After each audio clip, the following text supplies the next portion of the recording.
Fuck. Okay. Hello, my Teaserking family. How's everybody today? Professor here. Hope everything's good. Almost hit the wrong button. Well, I see gold's back up. Had to get my hair cut tonight. A new barber.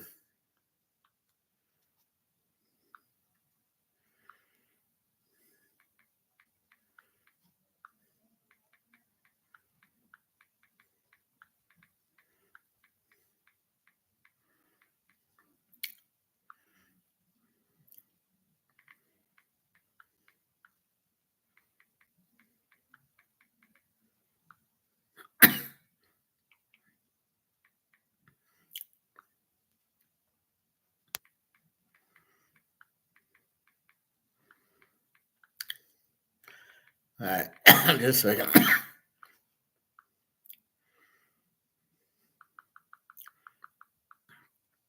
All right. So our gold is back up, and it's been one of these all-day rolls. So it goes down. It was 26.38, and it does the 2 o'clock in the morning drop to 26.20, and that was it. And then boom, 26.25, and then 8 o'clock comes it's up, 10 o'clock comes it's up. U.S. is all done because they've done their derivatives for 4 or 5 days last week, and now we're at 26.57. Hopefully 27 by Friday. Silver 31.03. We know it's still bit by the derivatives. There's not a lot we can do. We know it's undervalued. It's valued in derivatives, not paper, but derivatives. So paper, gold, quarter of. But it's not a fiat price. It's a derivative price. There's a difference. This is controlled by options and derivatives, not because it's fiat is priced in fiat. No, that's not what paper means. Paper is the derivative. Anyway, so we see it's bouncing right back. I think what happened last week was to get Pete suckers out. And from what I hear at the coin store, it did. And then I hear, people are buying silver, but it's not, you have to have the mindset that I know it's price fixed. I know gold's taking the ride. The central banks are buying the gold. Silver comes into the party a little bit later because gold's going to explode. And when gold explodes, it's already limited. It's pretty much dried up. At the coin store, you had a few ounces, 3, and then he had about 7 or 8 tenth of an ounce. No quarter, no half. I think it was 3 ounces of Eagles and an ounce of Cougaran. And that was it. He's like, only when people sell. Well, people started the panic sell when it dropped, not understanding it was derivatives and it was all bullshit. I don't think he's going to have many more sellers because now they realize, oh, it's dropped. Now it's going up. The problem is people just don't know that it's way undervalued. It's going to go much, much higher. Between these wars going on and Trump with his tariffs, it's just the wars are expensive, and you can only print monopoly money so long before it's worthless. And with half the world, it's expensive to do a war. So half the world's printing, which is the end of it. Now, CBDCs will not save it. And of course, Bitcoin will not save it. These people that think Bitcoin is the answer are a bunch of morons. I was watching some guy at lunch, some little 20-year-old, 20, one of these Bankman Fried guys. And he's like talking about Bitcoin. Well, this is it, and it's decentralized, and it's this, and I'm like, what a Madoff. You have, it's not money.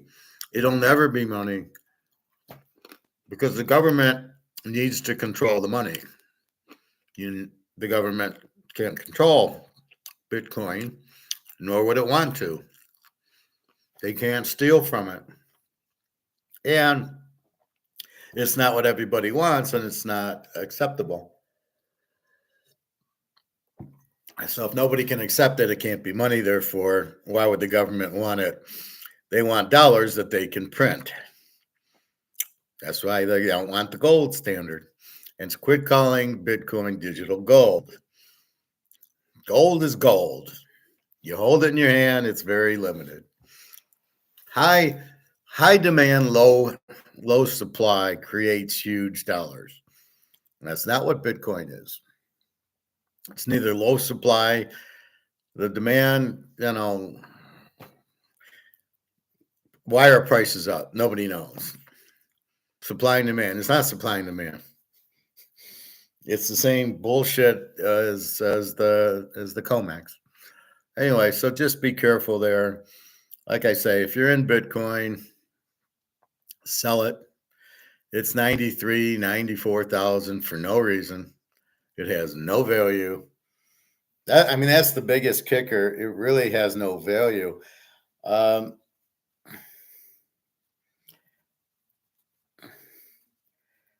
And well, it's like Mahomes. The difference is I have Mahomes. How do you get the Bitcoin? You can't hold it. Mahomes,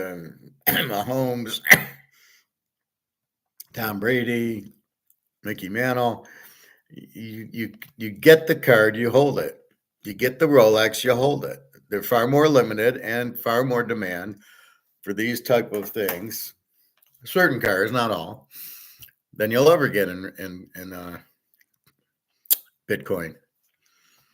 Now, here's the problem. You see Bitcoin going up and all the suckers roll in, just like the stocks. Nvidia, it's going up. So everybody buys it. They don't know why it buys it. Does it even make money? I don't know. I don't understand this big AI thing. I really don't get it. I really don't think it's, excuse me. I really don't get what AI is, that it's going to benefit you, that you're going to spend a lot. Wait, I want AI robots instead of people? Really? The problem I have as I pick football games, it's that human element, the feel, the gut, being able to think outside the box as I do. I'm betting because they have a great defense. So you give it to AI, are they going to be able to do that? They could never duplicate my mind, my mindset, my creativity. They're not going to be able to do that. How would they pick Michigan State 14 over Purdue? How would they pick that? Well, Michigan State's a better team than Purdue. How about the injuries? How about the defense? How about where the game's at? Does Michigan State need it for a bowl? There's so many variables that the AI would never do. So AI is good for minimal stuff, but I don't want AI messing up my WhatsApp messages to Daria or my emails. I want to write them myself. I don't need that. And then everybody's jumping on. Have they even made money yet? Not only that, but the dollar's going out, which is the key. And the stock market's about to crash. I was listening today. If Saudi Arabia, who's in the middle of a war in the Middle East, they're not on Israel's side.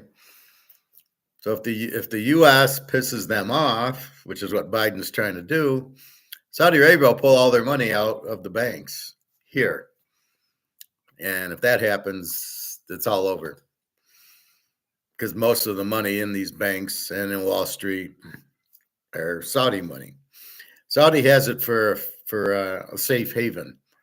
Well, we trust the U.S. It's the reserve currency. We're going to put all our money there instead of putting it in gold and silver. I can't figure that out. But that's the problem. So people don't understand what they do. They don't understand why they do it.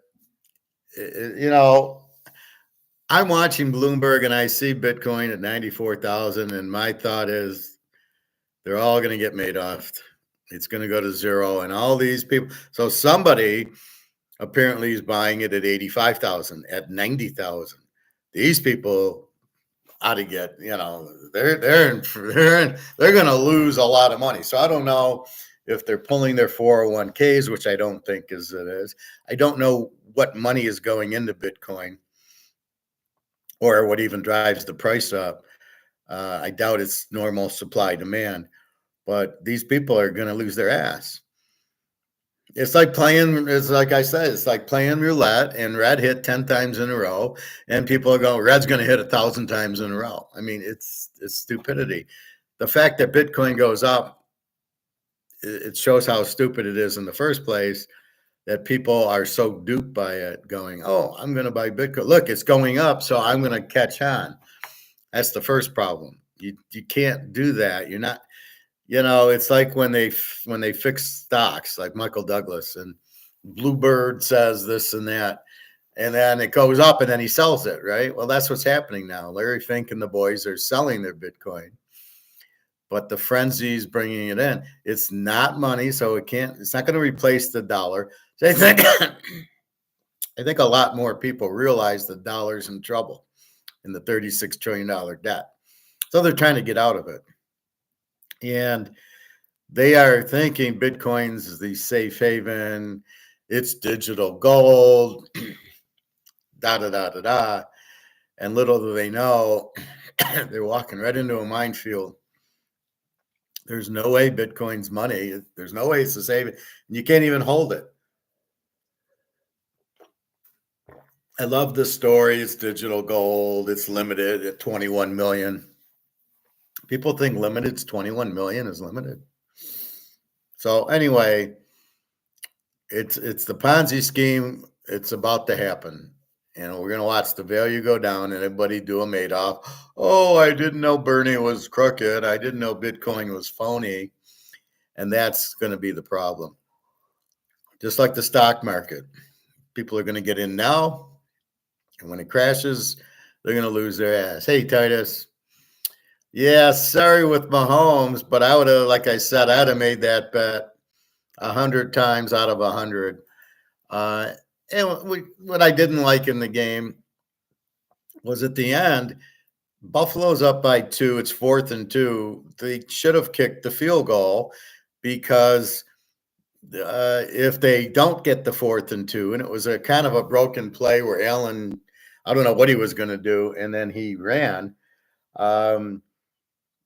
that if he didn't make it, then you're giving KC the ball and they're only down 2. They'll go for kick a field goal and win by 1. That's what I had, why it was such a stupid call. It happened to work, but it was huge risk. If you kick the field goal, then KC has to score a touchdown. And of course we win.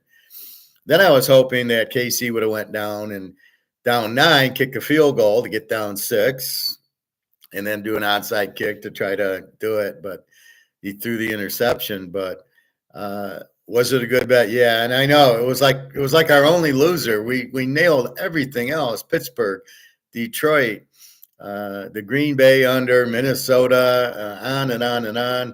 That's why sometimes, Titus, you got to bet. But I know KC was a lock, so it's hard to not put it in. But it's almost like, just in case. But yeah, it was frustrating that I nailed everything else. But and of course that's why I don't like the free picks. The free picks are like jinxed right now, so we're not winning them. But anyway, So I already put a lock out there for this week. I'll have a second lock, but I'm not worried about the line moving, but that might be like tomorrow. And I probably like 4 or 5 pro games, and then college. I mean, there's a lot I like in college, although I liked a lot last week. I'll tell you what quarterback this East Carolina has been scoring. They got a new quarterback, Hauser, and fuck, he's lighting it. He's putting up 40 a game, and they get North Texas this week. The over under 73, and at first I thought, no, I ain't gonna get there. After looking at this quarterback, it'll get in the 90s. So so that's where the things happen, is the new quarterbacks coming in. Then I got games like Colorado, Kansas, where I'm not really sure what to do with it. Anyway, beware of the Bitcoin and the stocks.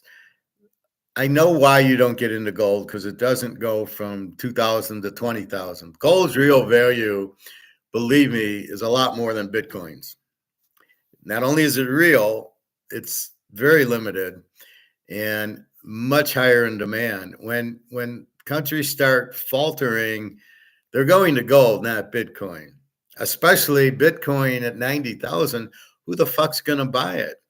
What's going to 1 million? Based on what? Some idiot says that, you believe it? So right now I can buy gold for 2660. It's moving now. China's got the ball, and it'll be 27 soon.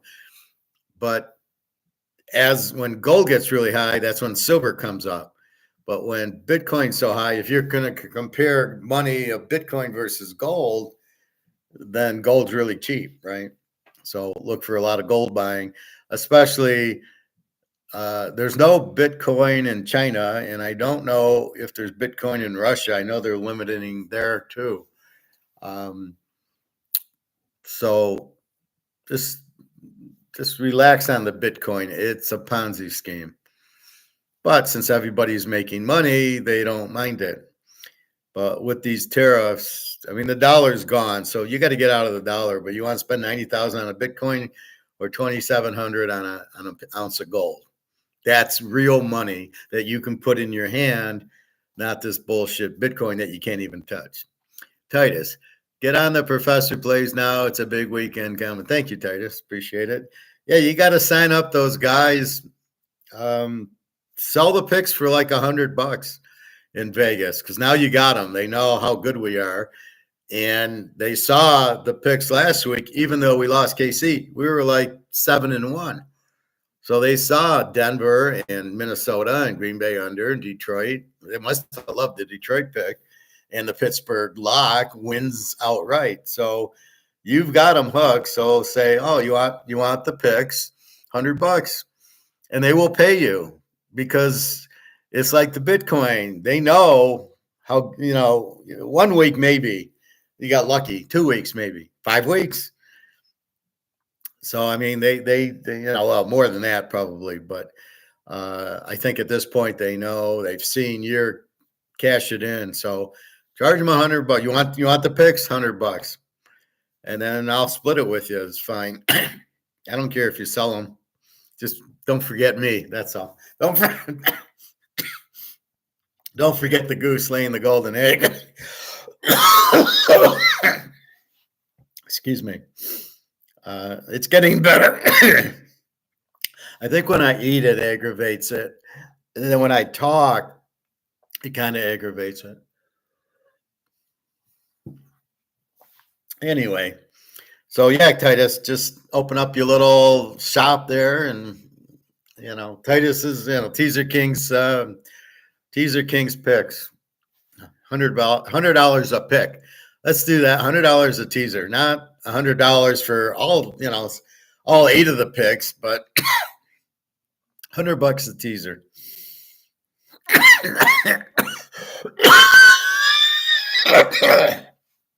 In the lock, 200.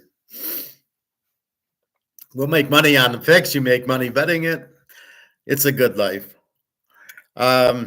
Anyway, I did want to just talk the gold and the Bitcoin first. So we know gold and silver are real money.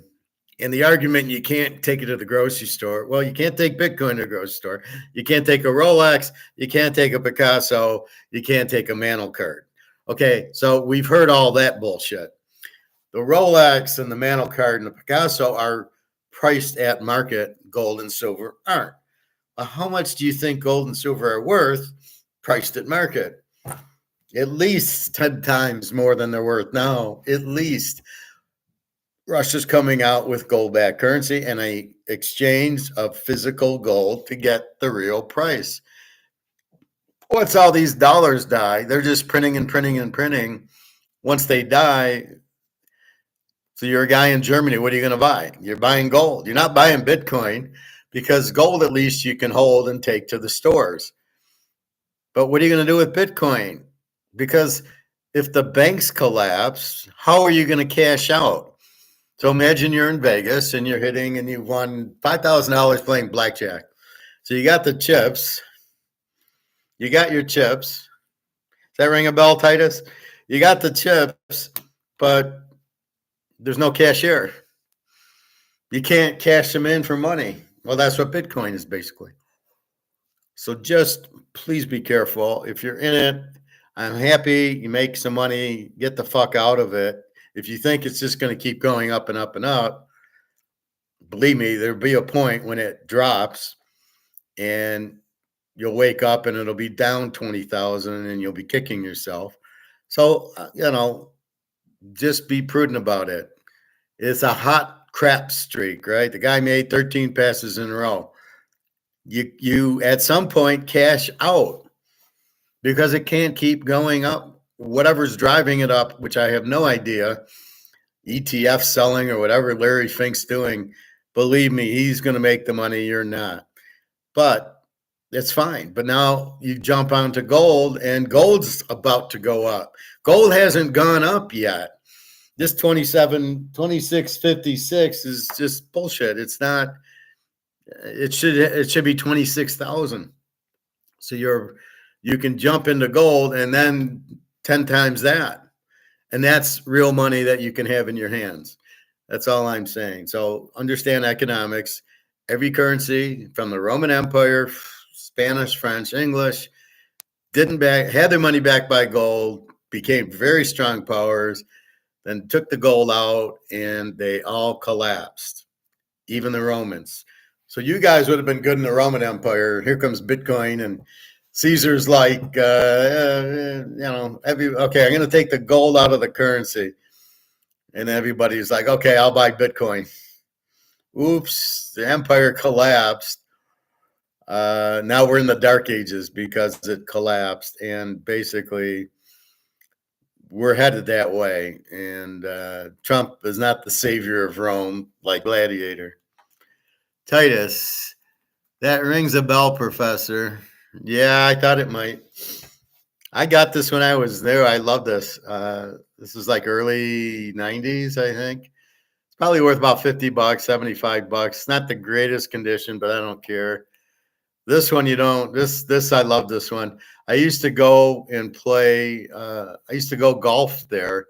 Well, I'd take my putter and my wedge, and I'd go chip and putt, and then I'd go play blackjack, and that's how I got it. I got a blackjack, and then it paid 7-6. So you got your 5, your red, and then they gave you the extra 1 for blackjack. So I always kept those, and that was my souvenir instead of ashtrays or cigarettes or whatever people used to bring home. That was my souvenir. But I won it, so it was even better. All right, so be very careful with Bitcoin. I know it's easy. Oh, I'm going to make 10,000. How are you making it? I have no idea, but I know the price is going up. Whenever that happens, like I say, it's the hot blonde that sits next that comes up to your table. You don't know her. She doesn't know you. She's hot. Okay, what's the catch here? Why are you approaching me? Well, you're rich. Oh, you want my money? Okay. I mean, that's the same thing. It's the scam of the hot. Why would the hot blonde talk to me? I don't know her. Obviously, she's got a lot of guys. She's a hot blonde. So just think about it. It's too easy. So why is Bitcoin going up? If you can answer that question, let me hear it, and we'll go from there. All right. Silver's 31. It might hit 32. This is the biggest joke is silver being held down. But this is what people don't understand. And what silver doesn't move, I'll be in Bitcoin. Think about what they're doing. They're keeping you out of gold and silver and throwing you into Bitcoin, which is not worth anything. Be smart. Okay, let's go football. So I was looking at this at lunch.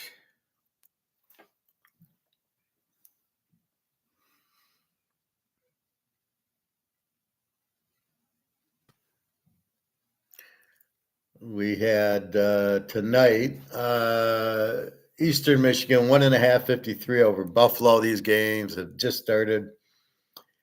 And Ohio and Toledo, 345 over Ohio. I don't care about the MAC. It's hard to get into them. It's hard enough because the teams stink and they're playing on Tuesday and Wednesday. And it tires you out to actually bet the game and see the score and everything. I get so exhausted after Saturday and Sunday. I need a rest. All right. Georgia Tech. You can get 8.5 and 52 against NC State. We'll check. I think King's playing. I mean, they beat Miami last week. I told you. Georgia Tech's a hell of a team. They got a good coach and a good quarterback. 8.5. NC State's not that good. NC State's got the 31 defense, and Georgia Tech's a B team with the 22. UTSA, our new favorite team, Titus, 16.5, 55.5. UTSA switch quarterbacks. This guy's a stud. McCown Jr. or something. McCown used to play in the NFL. It's his son. They are lighting up on lighting up on lighting up. And they get Temple, a Z team with the 35 defense. Now, UTSA's got a 32 defense. There's no way Temple's going to score enough. Although the 55, we can go to 49, is probably doable by UTSA. But at that point, you might as well lay 10 in a teaser. So definitely like UTSA here. Again, the quarterback change. So there was a quarterback change at UTSA, and there's a quarterback change at East Carolina, and they're both lighting it up. There was a few others, but they're definitely lighting it up. All right. Michigan State, 13.5, 47.5 to Purdue. Purdue's the Z team with the 40 defense. Michigan State is an under team with the 26 defense.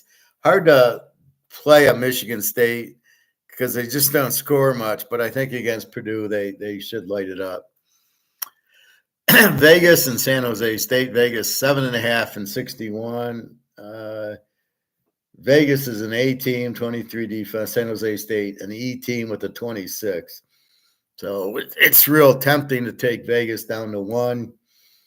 But San Jose State's pretty decent team with the Navy head coach. Miami, 24.5, 64.5 to Wake. Wake's an over team. And I looked into that today. Like, let's take a look at Wake. Are they really a fucking over team? And so I looked at the last 5. They scored 14 on Clemson, 23 on Connecticut, 27 on Stanford, 36 on Cal, and 24 on North Carolina. And I'm going, how the hell are they an over team? Well, they got 38 on Lou Lafayette and 34 on NC State back in September. So the last 5, they're about a 24-25 team. And they're they gave up 49 to Clemson, 46 to Cal, and 31 last week to North Carolina, and 24 to Stanford and Connecticut. So we get the over part of the 32 defense. That's pretty realistic.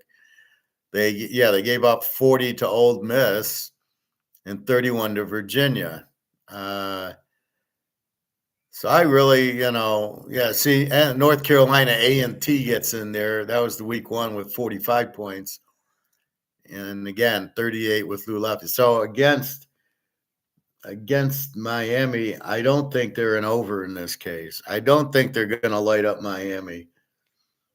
But I do think Miami's going to light them up, especially if they lost to Wake. I believe that was last week. No, they lost to Georgia Tech. So here's how good Georgia Tech is. Miami, 38 on VTech, 39 on Cal, 52 on Louisville, 36 Florida State, 53 on my Duke team, but we still covered. And they only got 23 on Georgia Tech. Georgia Tech runs the ball down your throat, and that's how it's lower scoring, as well as that's how you keep them down to 23, and that's their whole thing. Let's quickly check injuries. Wake, nobody. Miami, questionable. About 3 defensive backs, questionable. So I don't believe Wake has an over offense. I do believe they have an over defense. So I think Miami, off of the loss, needed it for the playoff, and we're laying 18 in a teaser. Very doable, I think. It's a big number, but they're at home, and Wake's a 32 defense. It's not like Wake, they're going to score 50 points here, which probably gets you the over. I just don't see Wake stopping them, but Wake really doesn't have, a 35 offense. They probably got a 26 offense. They can score a little, but in Miami's not like they're a 23 defense. I think Miami's off the loss could be a good play here.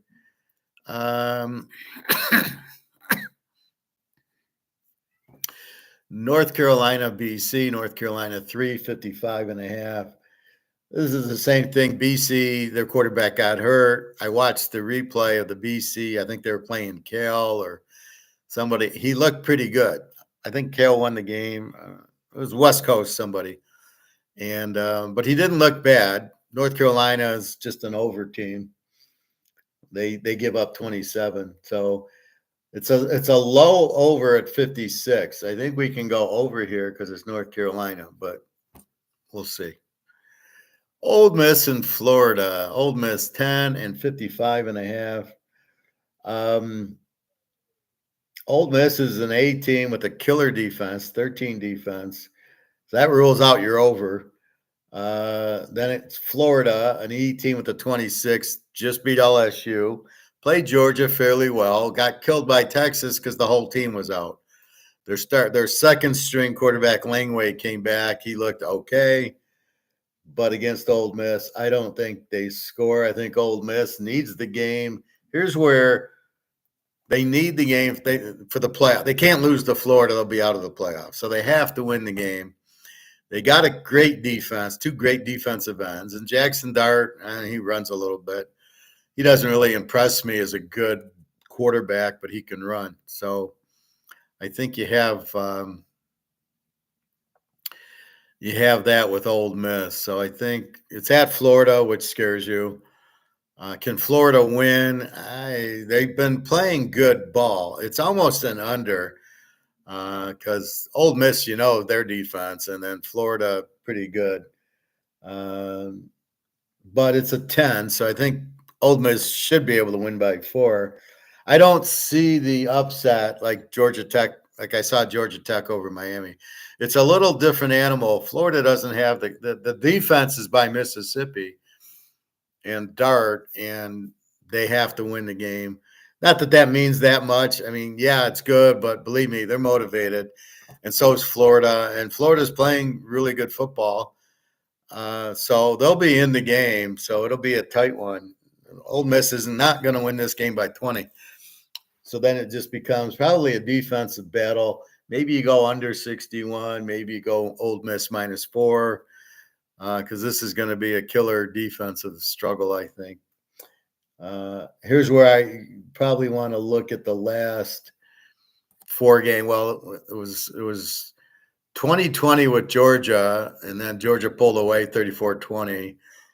They got killed by Texas because half the team was out. Last week, they beat LSU in a fairly low scoring game. LSU couldn't do anything. Old Miss start, he'll run more, but could be an under, or like I said, miss. This is our free play. Ohio State, 13.5, 51.5 to Indiana. I like Indiana plus 19.5 and or under 52, which is under 58. Indiana's got a 14 defense and Ohio State a 10. Now, Ohio State played Oregon, gave up 32. Indiana,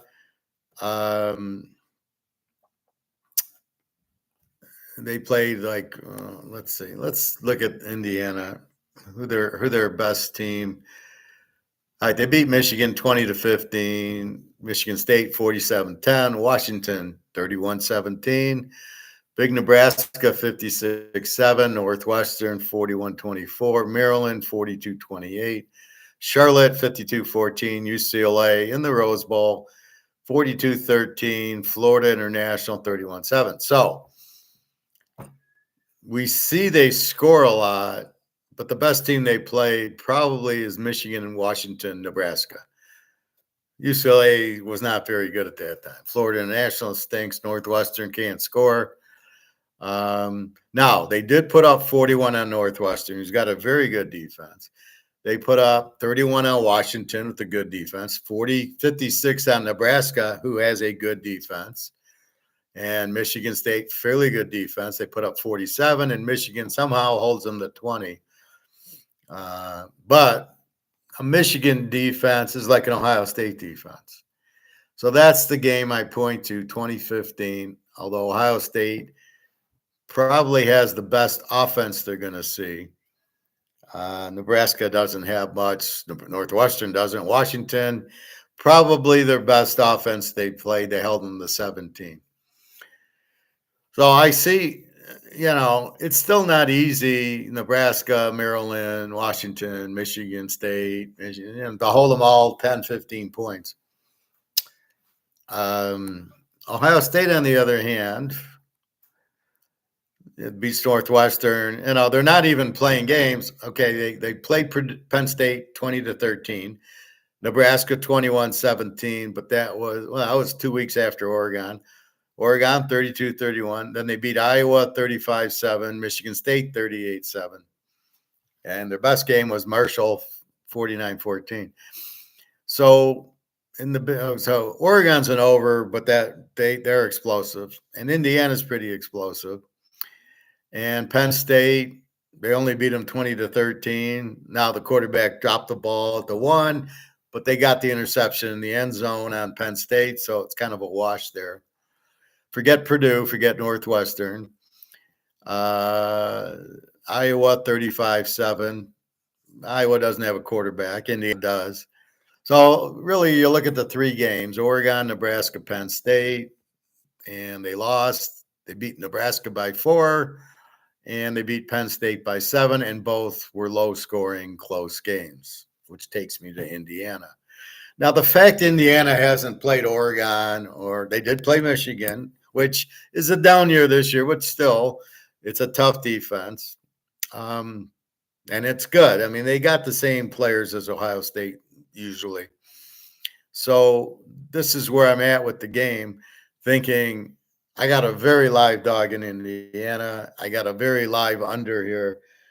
I can't see this game going back and forth, touchdown to touchdown.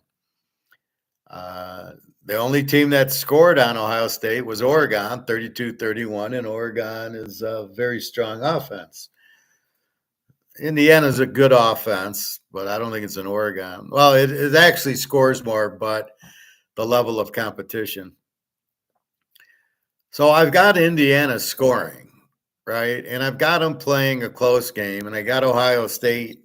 The only teams they blew out Iowa, who doesn't have a quarterback, good running attacks. They stopped him, and that's it. So Penn State was 7, Nebraska was 4, and Oregon. So all their big games are close. So I really like the 19 and a half with Indiana.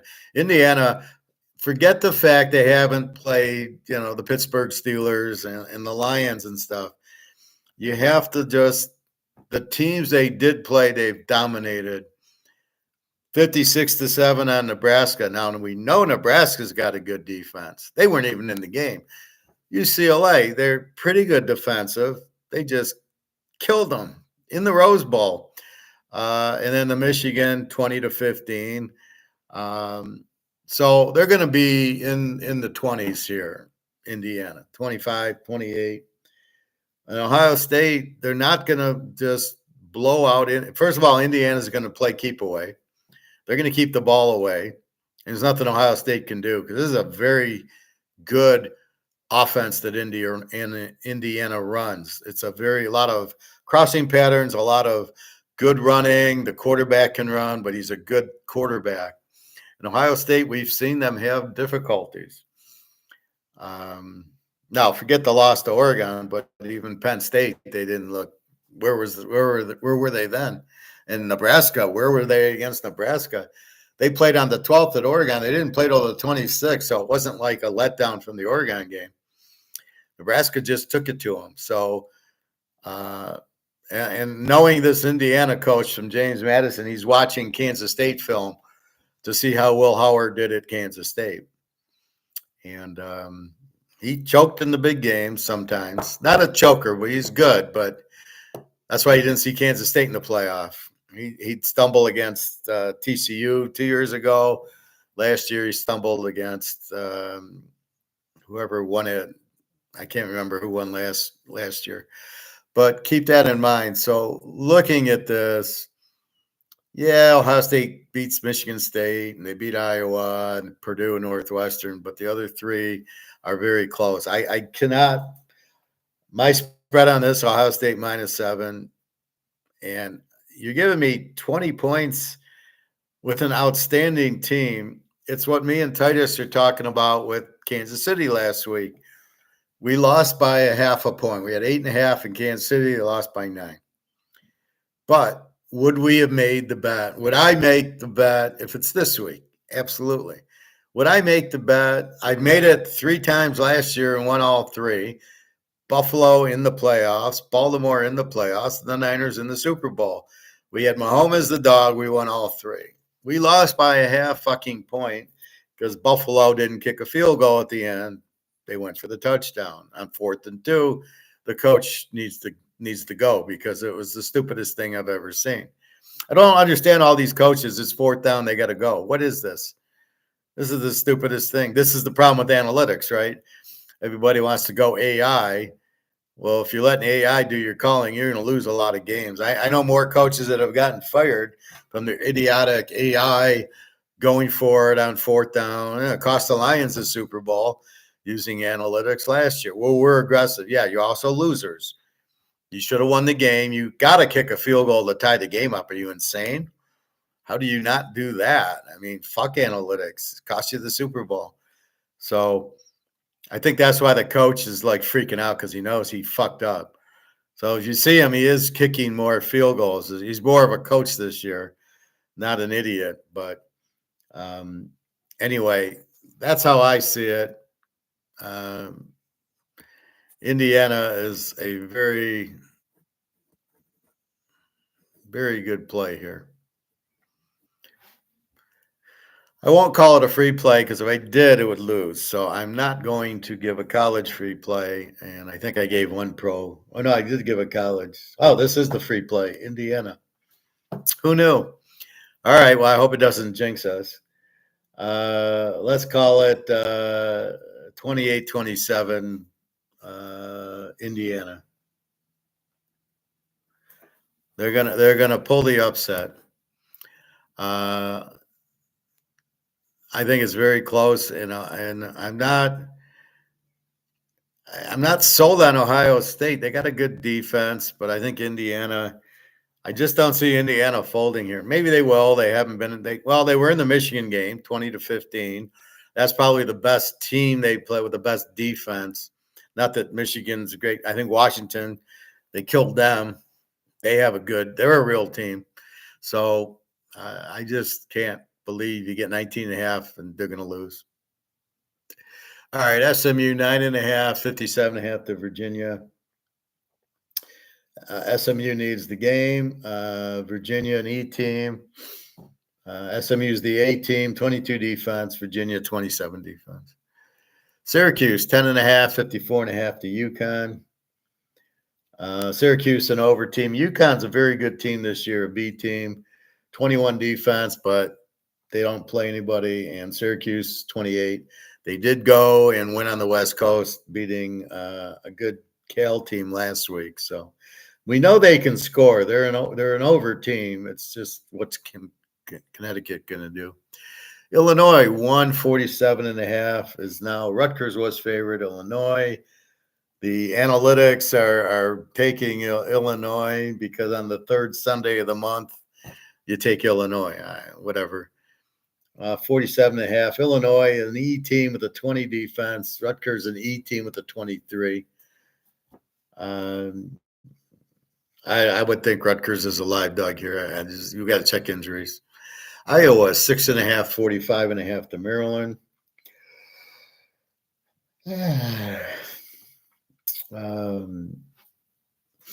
Iowa's a B team. I think McNamara is out. Maryland's an over team without a defense, so you probably bet defense, but the defense is favored, so it's a tough call here. Iowa on the road doesn't look as good, but you never know. They got the Johnson, the running back, who's very good. The teams with the good running backs always win because they can run the ball, control the clock, keep the other team's offense off the field, and rest their defense. Why this concept so hard for half these teams to understand that you need running backs to run the ball, not wide receivers who do nothing for the defense. They get you points sometimes, but it's very easy to play a two deep zone and take the receiver away. You can't take a good running back away. Look at Gentry at Boise. You can't take him away. Jacksonville State, 655.5 to Sam Houston. Jacksonville State's an over team. Sam Houston's a very good under team, 20 defense. I think Sam Houston's a live dog there. Georgia, 42-55. I don't have to look. UMass Z. Georgia, we know. The A team. I don't know. It's such a big number. UMass is terrible. What's UMass's defense? It's a 32. Georgia in these type of games wins 38-0. So probably more of an under, but they're not. All their running backs are hurt, so they're throwing. So I don't know.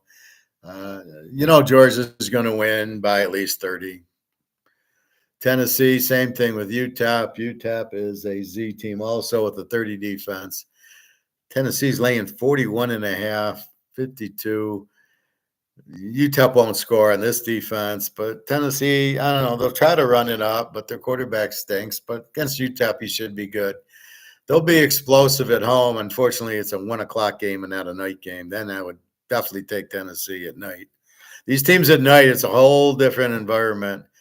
That's what TV is really killing. Georgia, Tennessee being on at 1 o'clock with Georgia's 12:45.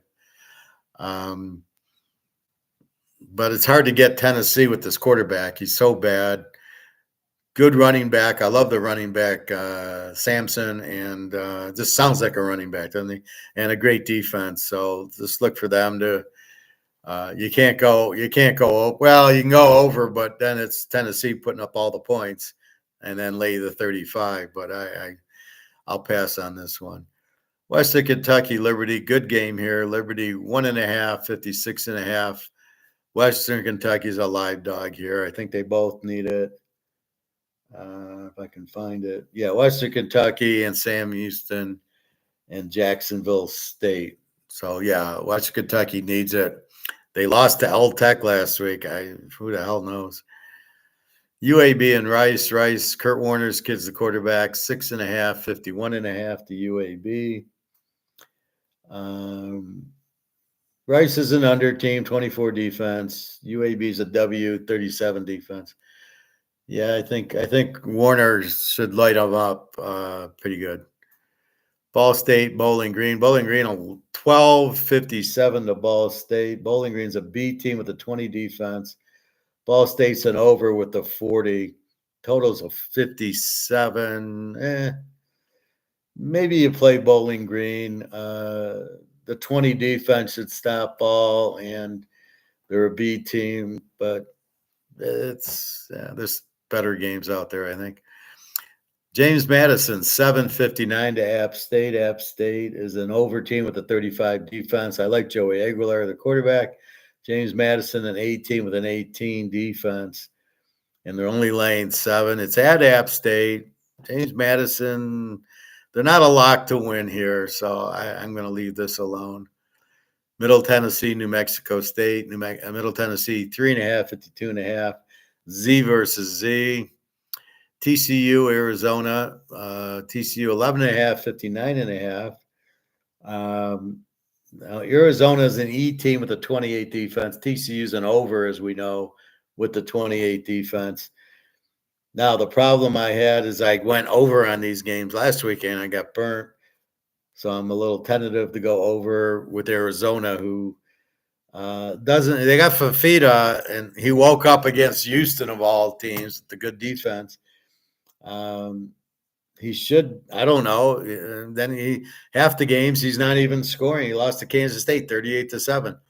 So I don't know. I've been over on Arizona and lose, and then I go Houston and lose, and I'm staying away from them. They're motherfuckers. All right. Florida International is 9-44 to Tennessee State. Good luck with this one. Tennessee State's a Z team. Florida International is nothing to write home about. South Alabama, 22-54 to Southern Miss. We locked Texas State against Southern Miss and won 52-3. I'm expecting a very similar result. South Alabama, good offense. Southern Miss is terrible. Southern Miss's quarterback stats, 0 touchdowns and 8 interceptions. This is what we're dealing with Southern Miss. Probably the worst team. You know, it's them and it's Kent for the worst team. But South Alabama, I don't see them to win their division. They must have a few. Oh no, there they are. Yeah, South Alabama, they can do it. So they got to win. They got to win the next 2 and have a bunch of teams lose. But it's still doable, and it's Southern Miss. So look for a big win here. I don't know. I'm calling like 45-6. I mean, Lou Monroe, Ark State. Ark State, 2.5, 52.5. Lou Monroe is an E team, 28 defense. Ark State's a W team. Surprised they're favored. They got the 32 defense. Maybe this is an over, but neither really shows an offense. But sometimes these shitty defenses turn into an over game because nobody could stop anybody. Charlotte, 3, 48.5 to Florida Atlantic. Florida Atlantic's a W. Charlotte's a Z. Charlotte, 37 defense. Florida Atlantic, 31. It's hard to believe Florida. Oh, they just fired Tom Herman. That's what happened. So I think Charlotte fired their coach. Florida Atlantic fired their coach. It was a busy week. The Jets GM got fired. How he got hired, I don't know. How he stayed on, I don't know. I thought the Saleh hire was solid in getting Aaron Rodgers, but his offenses sucked. His offensive coordinators sucked. I don't know, but the Jets are in big trouble. All right. Now here's more our speed. Texas Tech, 3.5, 67 to Oak State. I don't know. Oak State's been playing kind of bad. They're an over team with a 32. Texas Tech's an over 35. We know Texas Tech's going to really light them up. Now, we should get help from Oak State, but they haven't been scoring. So I'm not. So this is one of the games I'm getting burnt on. I'm going over Texas Tech, Oak State, and then Oak State doesn't show up. But they're at home. I think they'll have a good game. We'll check injuries on that one. Southern Utah State 461 to San Diego State. Utah State killed Hawaii. I knew it. Why I didn't play them, I don't know. But Hawaii was 2.5-point favorites. I says, well, I know Utah State's going to score a lot, and if they lose, it's not going to be by 8.5. They won 52 to 10 or something like that. So look for Utah State here. San Diego State doesn't score a lot, 28 defense. Utah State with the 39. But I got to like Utah State. I just don't think San Diego State. The total is 61. You can maybe go 55, but I got a feeling Utah State's going to get most of it. So you might as well +2 with Utah State. Nebraska 2.5, 42.5 to Wisconsin. Wow, this line was 3. Oh, maybe it was 3. I thought it looked 5, but that's just my bad writing. 2.5, 42.5. I have no idea. Nebraska, they're both under teams. They both have good defenses. I don't know what Wisconsin did against Oregon. They fired the Wisconsin offensive coordinator. I love how they don't fire the coach. The coach is not good. He was good at Cincinnati. He's not good here, but yet they don't fire him. They fire the offensive coordinator. Well, the fact that Van Dyke got hurt maybe is the reason they're not scoring. Anyway, they played Oregon really close. Now they go to Nebraska. I think Nebraska wins, but probably an under. Stanford and Cal, this is a rivalry game. Cal 14-54. Stanford played pretty well last week. They got a 35 defense. Cal's been playing very well this year. A B team with a 20 defense, but it's the rivalry game, so you can't. It's very hard to take Cal -8. Stanford will do everything. I think it probably is going to be an over game because I think Cal should light up Stanford, but Stanford started to score last week against a pretty decent team. So I think over 48, probably good. I don't have the balls to take Stanford in 20. Cal's a good team, but I think Cal really lights them up here. But again, this is the rivalries. Penn State, 11.5, 45 to Minnesota. Which Penn State team shows up, I have no idea. They're an A team, 13 defense. Mini, a B team with a 17. Their quarterback's been playing much better. He sucked in the beginning, but now he's like 14-4 touchdowns to interceptions. The total of 45 is a little bit low to go under because you never know what Penn State's going to do, which is the problem. So it's really, my hands are tied to take Mini and 17.5, but that's probably the bet. South Florida, 17.5, 16.5 to Tulsa. Tulsa's a W team with a 38 defense. South Florida, over team with a 28. Okay, good game here. Coastal Carolina, 2.5, 57 to Georgia Southern. Georgia Southern, an over team who didn't score last week and lost to Troy. Fucking Troy, 30 defense. Coastal Carolina is a B team with a 31. Oh, they're an over team. I'm sorry. They're an over team with a 31 defense. Should be points plenty in this game. Both teams are explosive, although Coastal Carolina against Marshall only put up 19. So we will see. It's a low over 51. I think it should go over. One weather word, there's this huge rainstorm in California on the coast. It's supposed to rain for 3 days, like 25 inches of rain. It's like a monsoon or something that they get in Japan. I don't know if it's the weather or Putin or whatever's going on, but there's going to be a lot of rain out there. So I don't know. Let's see. Did the Niners are at Green Bay. Let's see. Seattle. It's going to affect the Seattle game, I think. The Rams are in a dome. It won't affect them. San Diego's in the same dome. It won't affect them. Oakland. No, they're in Vegas. Houston's in a dome. No, so it really won't affect anybody in the pros. College, maybe the Stanford Cal game. We'll see if that line moves, but it's supposed to hit now, and it's supposed to be like 25 inches of rain in 3 days. It'll just keep raining. Uh, North Texas 2.5, 72.5 to East Car.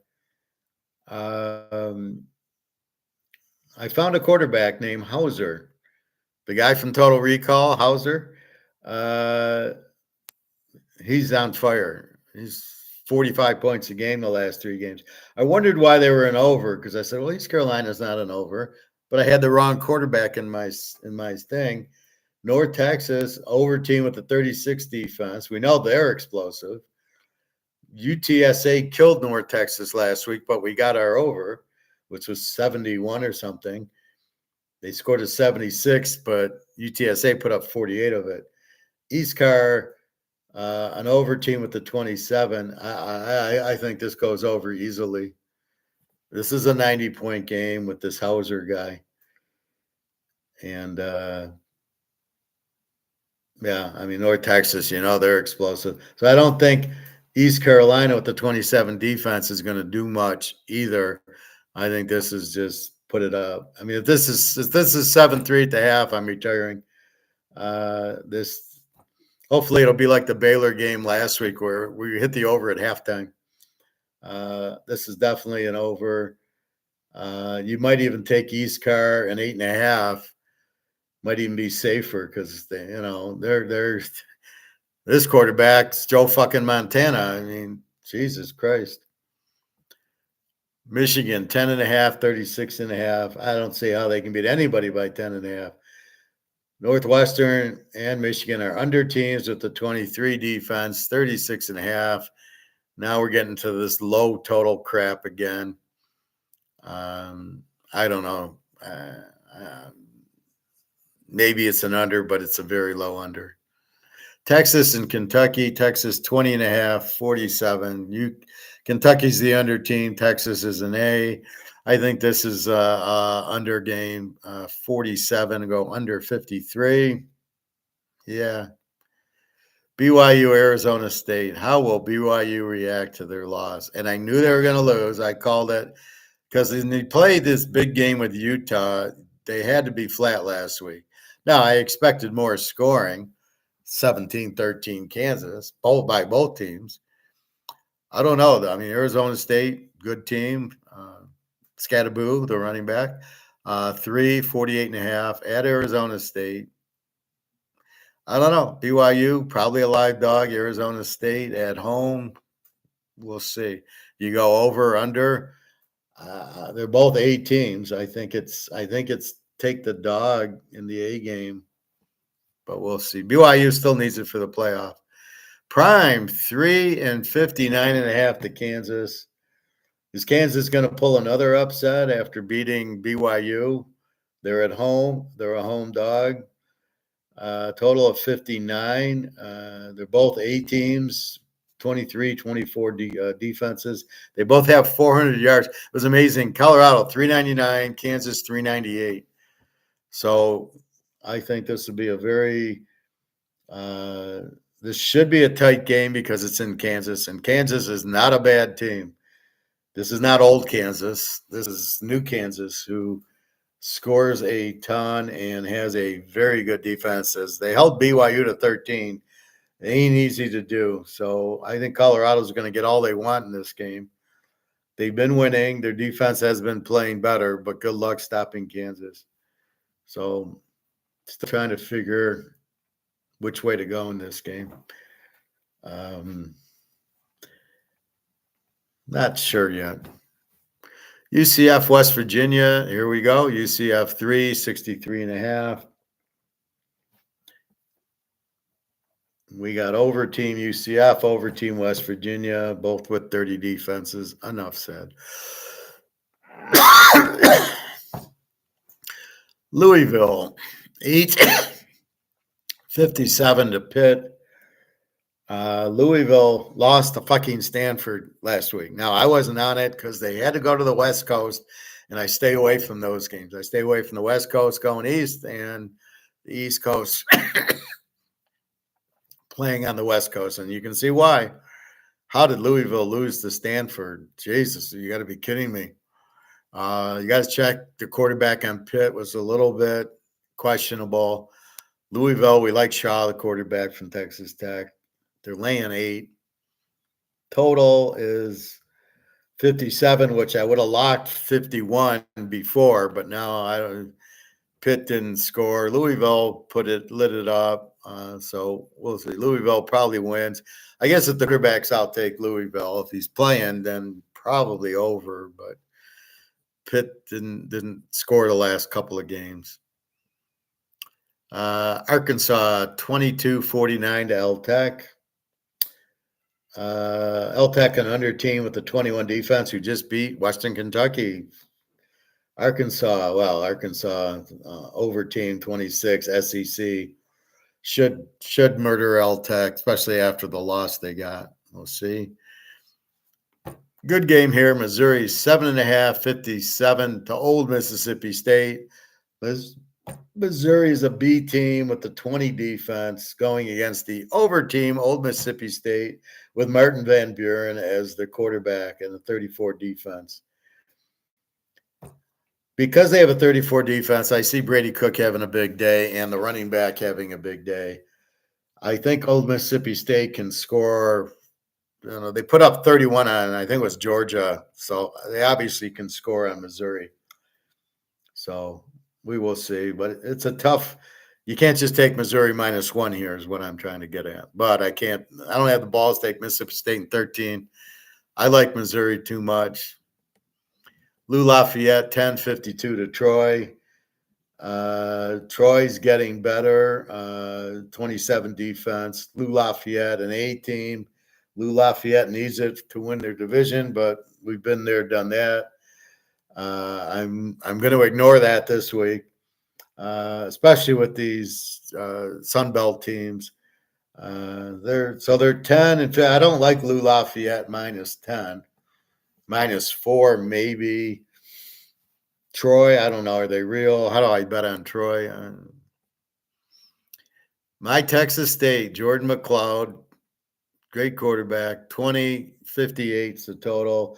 Georgia State's a W team with the 31 defense. Go McLeod. Connor McLeod from Highlander is playing, I think. I think that's who it really is. Look for Texas State. They're rolling. Boise, 22.5, 57.5 to Wyoming. Boise, an over team, 25 defense. Wyoming, a W with a 31. I would say that, and why do I want to call him Jared? Gentry. I knew it was a J. Gentry should get 250 yards in the game. Wyoming not defensively going to. And they got a 31 defense. They're not stopping Gentry. So it's giving the guy 30 carries, 250 yards, 5 touchdowns. And that should cover the 23. 57, it's tough because the only way it's going to get there is if Boise puts out 48 of the 51. And Wyoming is not a big scoring team. And Boise, they need it for the playoffs. So look for them to win by a good 50 points. The game of the weekend, Notre Dame 14.5, 45.5 to the Army. They're 44.5. Both are A teams. Both are extremely strong defensive. They beat a good offense, Army, like 45-11 or something I was watching. Notre Dame, okay. They're playing over their heads. Now, Virginia didn't have their quarterback and, not that good of a team. The key here is Army's defense is a 10. Let's take a look. Oh, you Army naysayers. So Army is, all right, they beat North Texas 14-3. Holding North Texas to 3, are you fucking kidding me? The Air Force 20-3, we won on that one. East Car 45-28. And I just told you, East Carr's quarterback is like Joe Montana now. That's impressive. Tulsa with 49-7, Temple, Rice. All right, so the big win was North Texas 14-3, East Carolina 45-28, and that's about it. So Notre Dame, I mean, okay, we can say the same thing. They beat Florida State, who sucks, 52-3. They beat the Navy with all the turnovers, 51-14. The most, I think their best wins, Georgia Tech 31-13, but I don't think our guy played. Louisville 31-24 and A&M 23-13.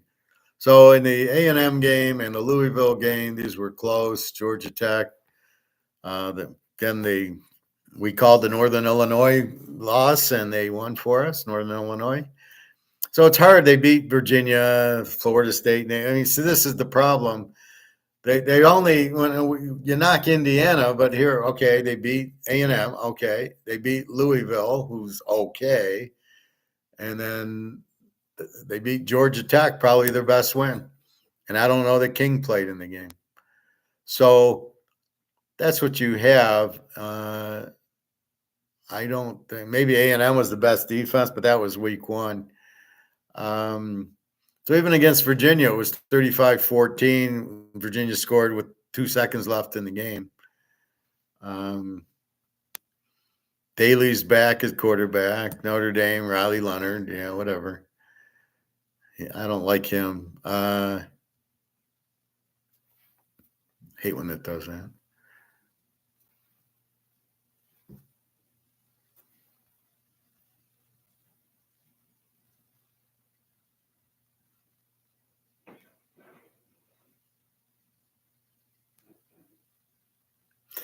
So my synopsis on the game is, okay, Notre Dame probably wins, but not for sure. 14.5, way too many points to give Army. The total 44.5, I think, is an under. You've got two strong defenses, and we'll see. Army is much more of a passing team than the run it down your throat 15-minute drives where they eat the whole quarter up. They're not that anymore, but it's their defense. I think watching Navy choke to Notre Dame, I think Army will learn from that. Army could get the upset, but Army, I think it's an underplay. I mean, a 10 and an 11 defense. Now, the last time we had this that went over was Ohio State, Oregon, which I actually called the over, even though the defenses were there. These are real defenses. I just, you can't really play Notre Dame over against a team with this defense. And again, they held North Texas to 3, and this East Carolina team, who all of a sudden is a 50-point a game, they held them to 28.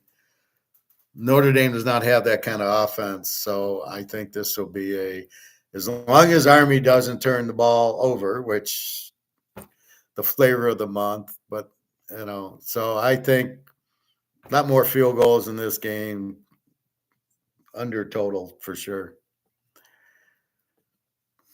All right, Washington State 12.5, 56.5 to Oregon State. This is for the Pac-12 championship, as we have two Pac-12 teams in it. They're probably laughing because here's all these teams going East Coast, West Coast, and they don't have to do that. Washington State, so it's 12-56. You've got an over team against an over team, both with 28 defenses. I would expect it to go over, except Oregon lost to the Air Force 28-0 last week. What the fuck is that all about? So could be we got to check the quarterback there. My Baylor team 7.5 to the Devil Houston 50.5, who let us down last week. Are you fucking kidding me? Baylor's just incredible offense. Over team 28 defense. Houston under 22 defense. They don't score. You can't go over with this. Well, maybe you can, but he didn't. The quarterback played and looked like shit last week. I think Baylor wins the game. Again, it's at Houston. Who knows which Houston team comes out. Marshall and Old D, page 2. So many fucking games. Old D, 2.5, 51.5 to Marshall. Marshall's a B team with a 23 defense. They are in for their conference to win the conference. Old D is out. They're 26 defense. I think Marshall's a live dog here. Absolutely. They're playing well. A&M and Auburn. A&M 2.5, 46.5 to Auburn. I think this is an under, but Auburn's terrible with Peyton. 19 defense. A&M's a B with a 19 defense. I just see it being low scoring. That's just the way these teams play. Here we go. Fucking Bama, Oklahoma. 13.5, 47.5. It was 14. Who the fuck's betting Oklahoma in this game? 13.5, 47. Roll Tide. All I can say is Roll Tide. Oklahoma. Okay, give them. It's a 7:30. It's a night game at Oklahoma. They're terrible this year. They don't score. They have a decent defense. They're not stopping Milrose. Alabama must win this game. Roll Tide. Iowa State 7.5, 42 to Utah. Iowa State, the A team, got their game back last week, beat Cincinnati. 18 defense, Rocco Brack. Utah, an under team with no quarterback and a 20 defense. How they scored 24 on Colorado, I don't know. How Colorado scored 49 on that defense, I don't know. Iowa State must win. They're up there with Colorado and BYU for a chance for the division, although they do have 2 losses, but they can't afford to lose. Doesn't mean anything. Utah shot their load against BYU. As I didn't realize both teams would fall flat. I knew BYU was going to have trouble because they won the game. I didn't think Utah was going to have trouble. They made Prime look like a genius. So I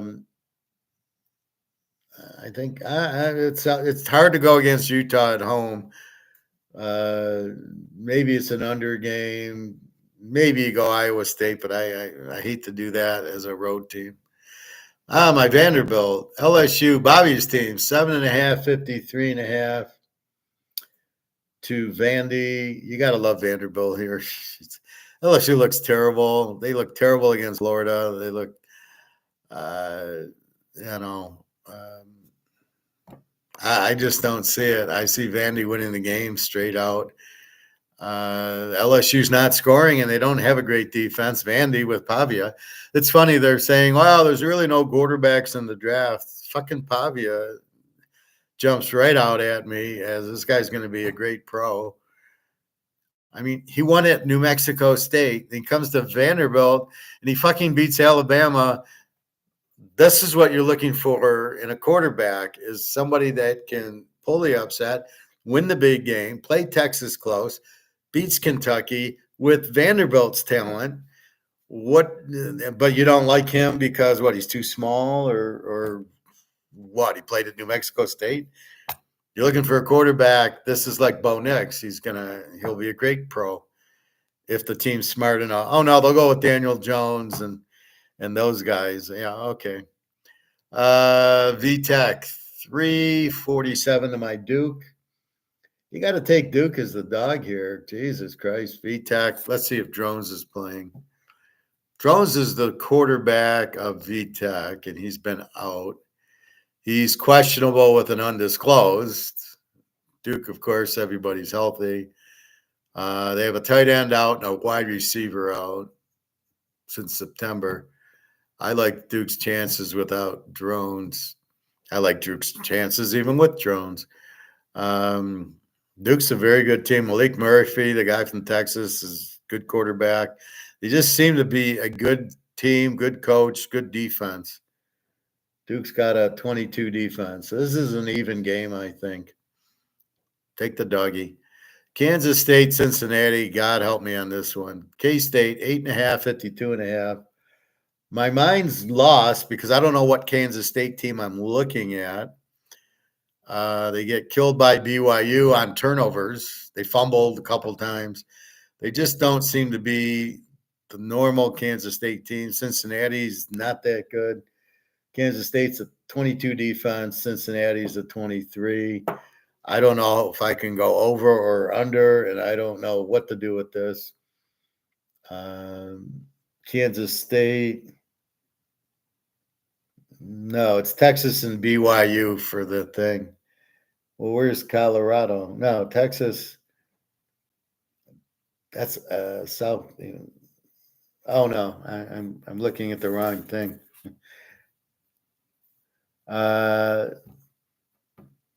Who am I looking at now? Kansas State. BYU, Colorado, Iowa State, and Arizona State are for the running in the Big 12. The SEC's Texas, Texas A&M, Georgia, Tennessee, Alabama, and Old Mississippi. And then Marshall, James Madison, Georgia Southern, Lou Lafayette, Arkansas State, Texas State, and South Alabama are all in the running in the whatchamacallit, in the Sun Belt. What a name of a conference, the Sun Belt. Why didn't they just call it the Bible Belt? My cousin Vinny could have went there. So I don't know what to do with Kansas, Cincinnati at this point. Nevada, 3.5, 45 to the Air Force. I don't know. Air Force is all dead, and they won 28-0. They switched quarterbacks. Nevada's been a very good team.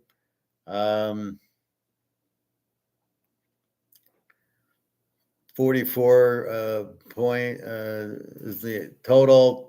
Air Force is the 24 defense, Nevada 28. Nevada, I think, has a chance. Boise, Colorado State, UNLV. No, Nevada doesn't there. It's Colorado State who has it. I'd leave that a game alone. USC, UCLA is turning into a good game. USC went to Mayaria, and he beat Nebraska.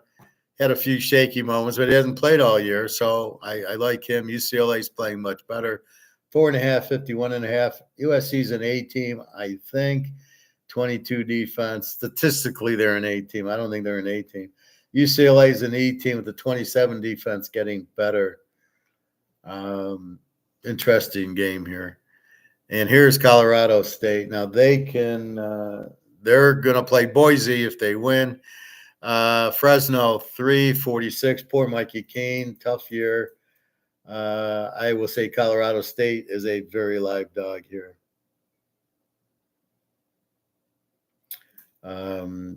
Fresno State is not looking very good. The loss to Hawaii, what gave it away?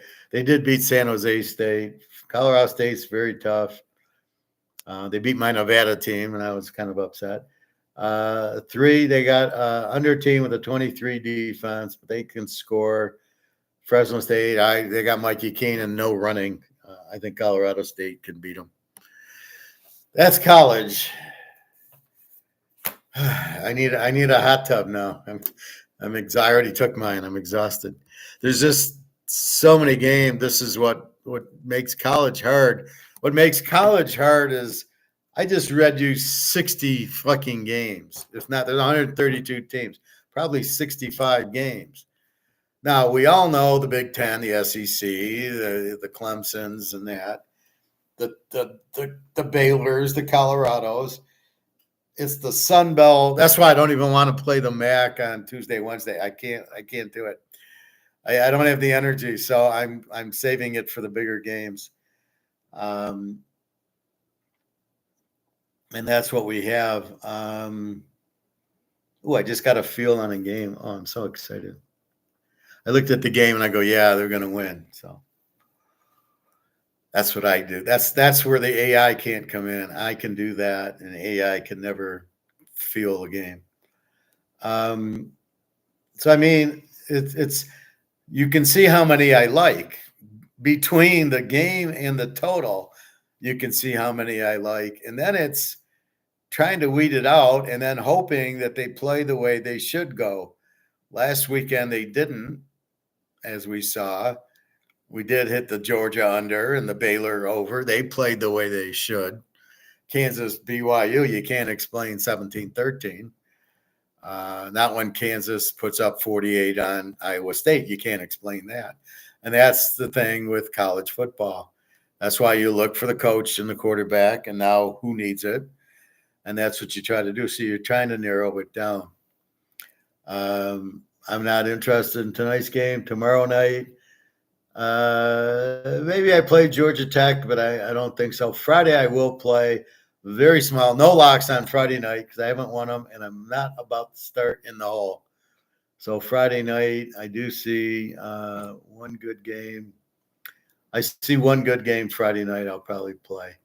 And then the boatload on Saturday. And the free game was Indiana. I really like Indiana. I'm just going to go over the pro game tomorrow night. Because I go through too much stuff instead of just looking at the odds. You can see the odds here. I don't need to go. All right, Pitt 3.5, 36.5 to Cleveland. Let's check for injuries. Seriously, kid. All right, Pittsburgh. Never heard of the Najee Harris, injured ankle. He'll play. Mike Pruitt, a tight end's doubtful. Everybody else is injured. Highsmith, the linebacker's out.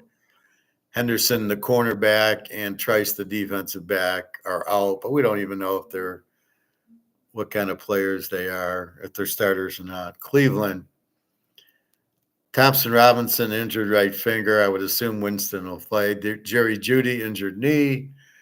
A tackle, Willis, and a defensive tackle, Hall, are out. They traded their second best defensive lineman to the Lions. They still have Myles Garrett. They probably should have traded Myles Garrett to the Lions and gotten Hendon Hooker and 2 or 3 first-round draft picks because they could have taken advantage that the Lions needed to replace Hutchinson. That's what I would have done. I said that when Joe Burrow came out and the Lions had Stafford, and I said they should trade Stafford to Cincinnati and get Joe Burrow, get the number 1 pick. But, of course, they didn't do that because you can't trade Stafford. And then next year they traded Stafford to the Rams and got Goff when you could have had Joe Burrow. Could you imagine this offense with Joe Burrow? Holy shit. That's how stupid the Lions are. So, no, we can't trade Stafford. Right. Well, we can do it this following year. Let's see. There's a head-to-head. Well, let's look at weather.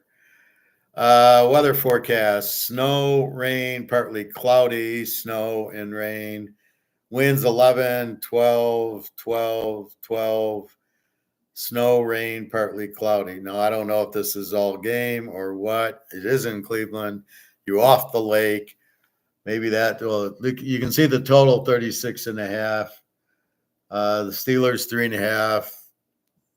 You got to go defense, which is TJ Watt. You got Russell Wilson who can run. You got Fields who apparently is their running back. They're just a better team. Cleveland's a W with the 25 defense. I really don't think the weather is an issue for Pittsburgh. They're a good, tough running team, good, tough defense. And Cleveland's got Winston. I would think Winston would make it. I don't think because of the weather, Cleveland's going to win. It looks like a lower scoring game because of the weather, but that's what we'll see. So I have played this game. I have posted a lock in the pros, and I will post another lock in the pros very soon. Today is Wednesday. Tomorrow I'll start posting. I really haven't posted much yet. I want to be very sure on my college pro. I'm hotter than shit. 7-2 last week. One was the Niners, which is a very small bet. The Kansas City loss cost us, unfortunately. That's why I don't want to do free picks, because if I didn't make it a free pick, they would have won. All right, that's we'll have to get into this tomorrow. We got the Thursday game, so I did play the game tomorrow. Pretty strong. Pitt Cleveland 3.5, 36.5. So that is played.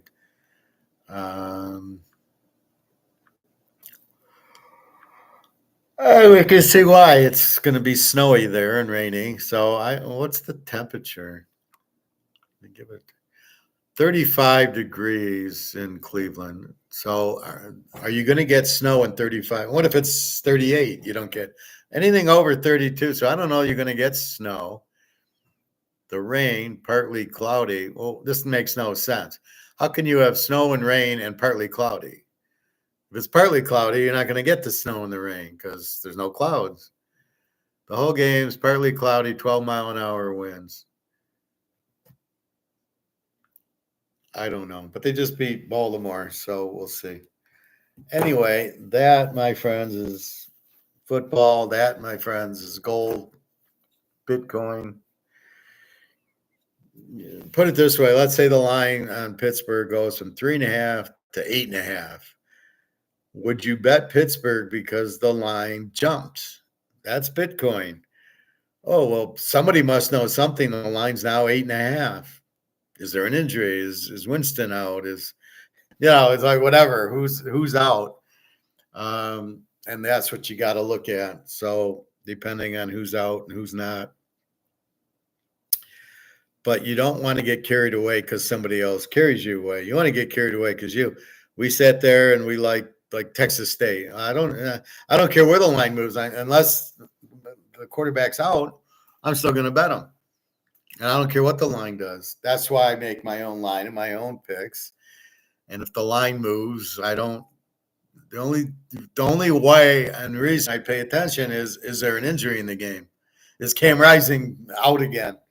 That's the only reason I look at the line. I already made my mind up, my own line and my own score.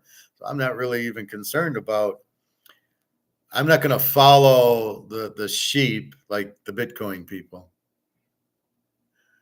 Chat disconnected, please. Well, okay, so the chat's working. All right. So this is what might happen is the chat gets disconnected, and that's why I don't see anything.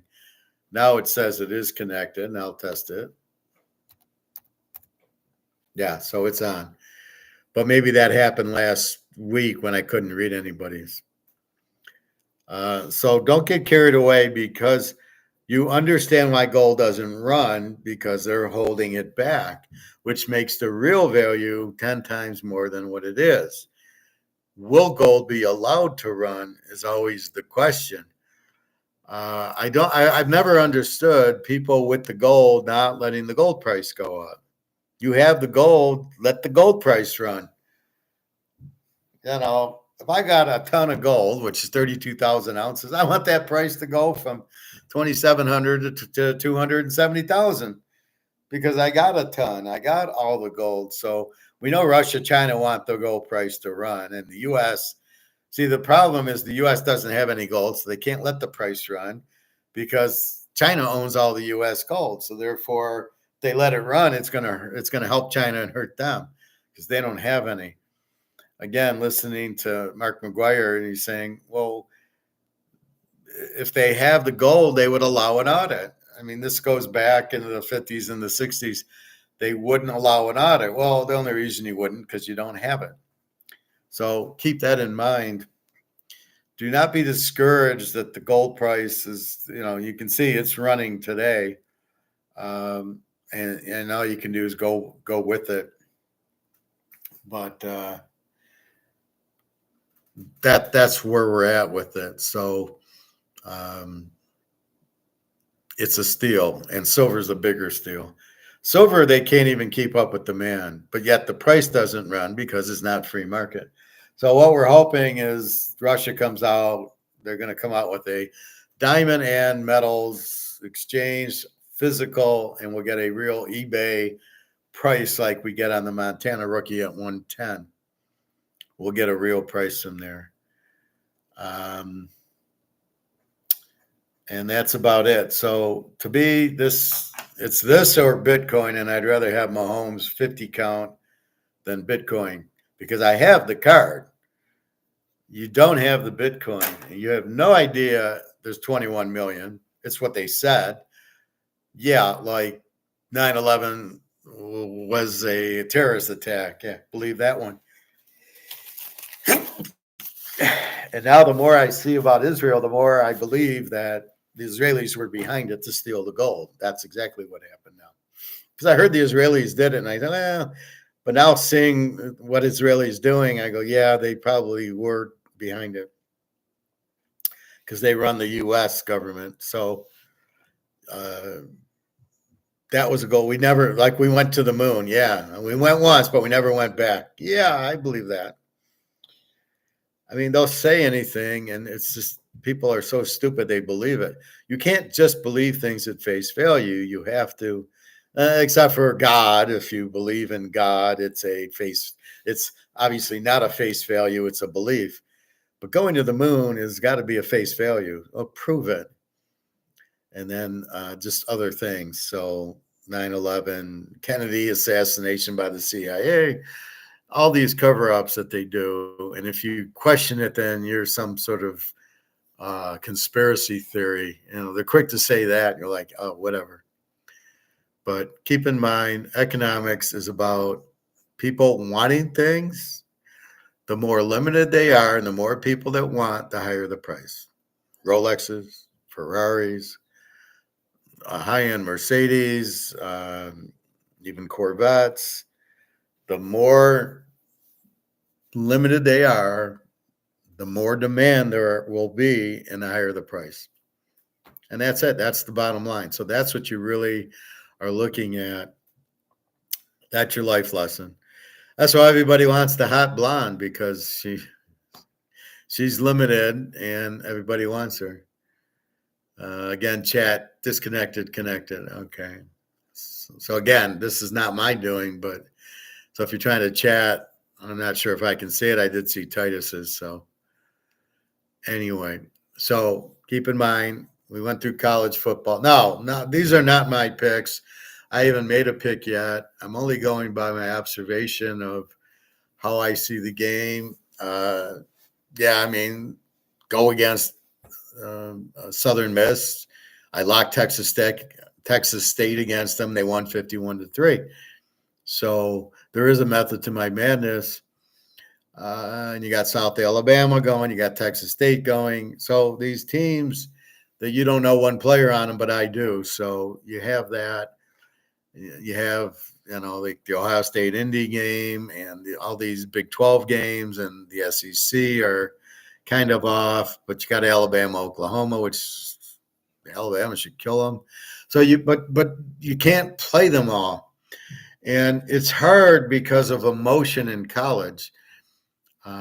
Where in the pros, it's more business, right? Okay, Detroit's going to kill, what do they got? Indy, you think that'll happen. Pitt's playing well. They should beat Cleveland, Minnesota, and Chicago and Green Bay. And, so you can have a better educated guess in the pros. It's more true to form, and the players and the teams. Every team in the pros because there's only 32. What gets you in college is there's so many of them.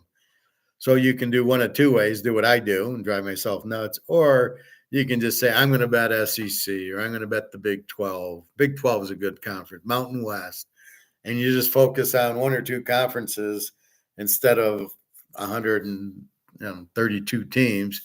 You focus on 25 or 30 or whatever, and it's much easier. But see, I'm quick enough to get every team. I spit out a quarterback, McLeod, on Texas State. I mean, come on. I can do that. You guys can't. That's the problem. Or like East Carolina, all of a sudden I spot their scoring. I see they change quarterbacks. I can spot that, you can't.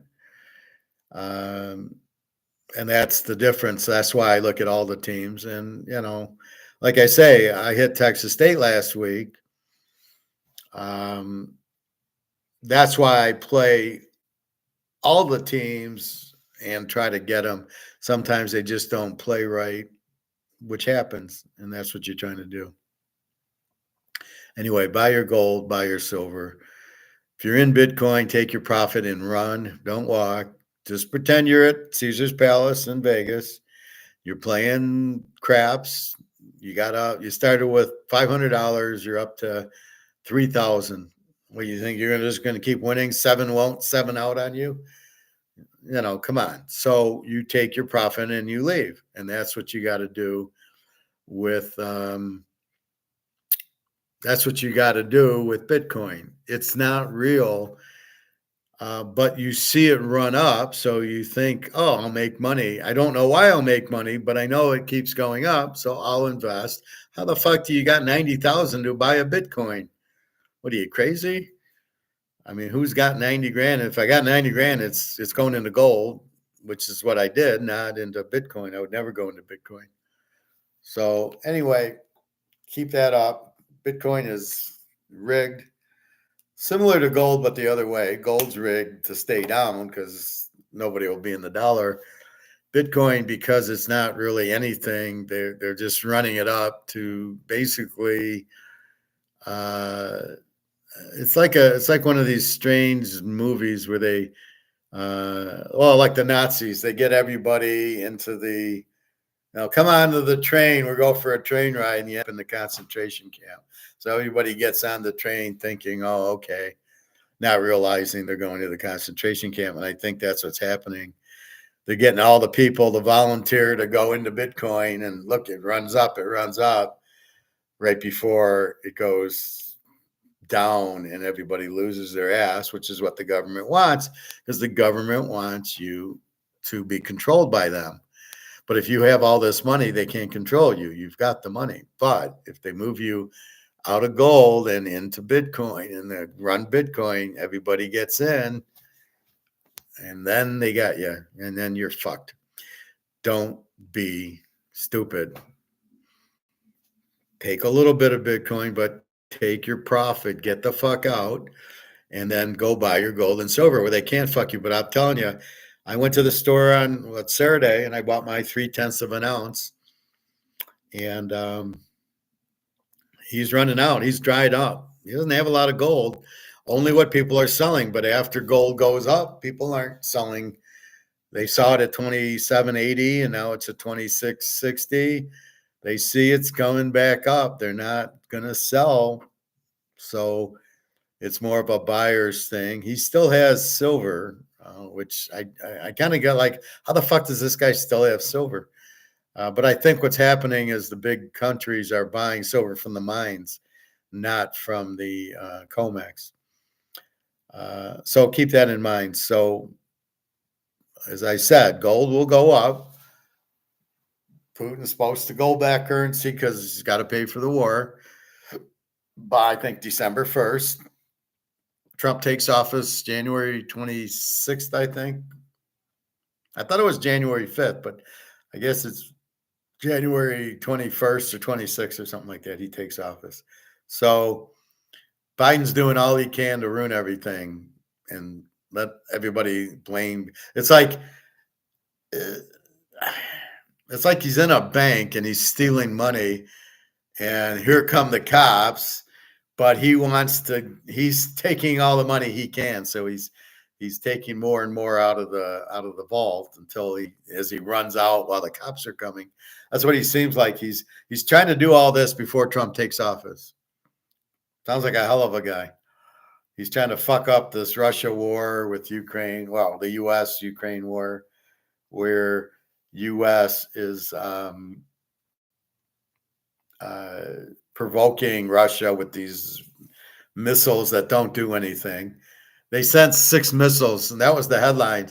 Yeah, but 5 of them got shot down by the Russians, and 1 was a miss that caused a small fire that they put out. So of the 6 missiles they fired, none of them, hit the target. But what do they say? Oh, they fired 6 missiles. Yeah, big deal. So why are you provoking the Russians? You out of your fucking mind? They can nuke us 50 times over. So I wouldn't want to fuck with them too much. We'll see what they do to the Ukraine, but I think they're going to start pounding it a little bit more because, this is like they want to pound the U.S., but they don't. And see, the thing with us is we're the customer, right? We buy all the shit China makes. Russia doesn't make much.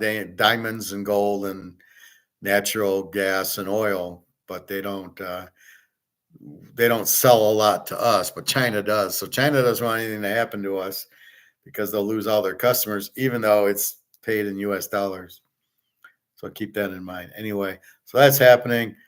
Jump on your gold because not only is it going up, it's very scarce. You just don't see that many. And now this guy has 3 stores. He's got 3 stores and the German way. I forgot that Inglorious Bastards. The Germans do it 3. And